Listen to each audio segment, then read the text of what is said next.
preparing to strike again. Once more, the voice guided her movements, telling her to bend over, move ahead, and step forward. She continued to dodge the manager's attacks until she finally cornered him. The manager was shocked at the level of skill displayed by the girl, and she too wondered how she had become so adept just by following the mysterious voice's instructions. The manager became flustered and accused the girl of having some powerful figure backing her up, given her sudden improvement in combat skills. The girl calmly told him to stop and forget about the matter. However, the manager refused and warned her that even if he backed off, Senior Lai would not. He left as the girl was left alone. Wondering who had helped her, she called out to her savior and asked them to reveal themselves. Suddenly, a familiar voice spoke to her, calling her a pretty girl and asking if she had forgotten them already. It was the same beast she had encountered earlier, now out of its cage and shining brightly. The girl was taken aback when she saw the beast emerge from its cage, claiming that it had consumed the medicine she had given it, causing it to glow with a golden light. However, her confusion was short-lived as she suddenly felt a sharp pain, realizing that the so-called medicine was actually poison.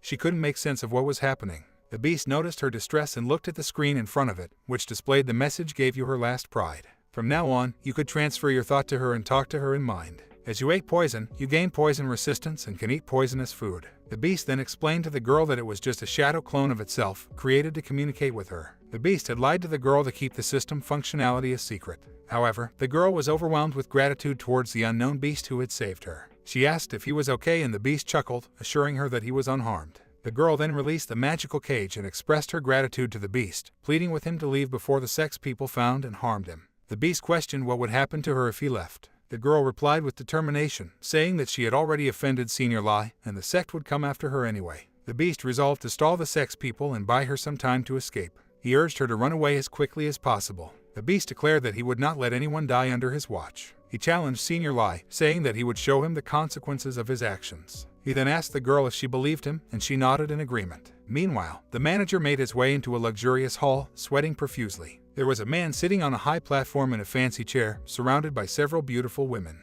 This man was Senior Lai, notorious for his lecherous behavior. Upon hearing the report, he frowned and commented on the girl's refusal to obey his orders. The woman sitting on his lap spoke up in a jealous tone. The man sneered, "She's just a lowly outer disciple. Who does she think she is? Summon her immediately. She should feel honored to receive my order." He grabbed the woman's cheeks in a cold, predatory manner and continued, "I like those kind of women. The more they resist, the more they excite me. It becomes more fun to break them." The woman was left trembling after being thrown off the platform. Senior Lai emitted an intimidating aura as he declared that if she wouldn't come to him, he would go to her secret training spot hidden in the mountains. Lu Fen had told the beast about this hidden location, where he could rest and stay hidden for the time being. Lying on the bed with a satisfied expression, the beast suddenly remembered the main mission displayed on the system window to prevent a disaster from occurring.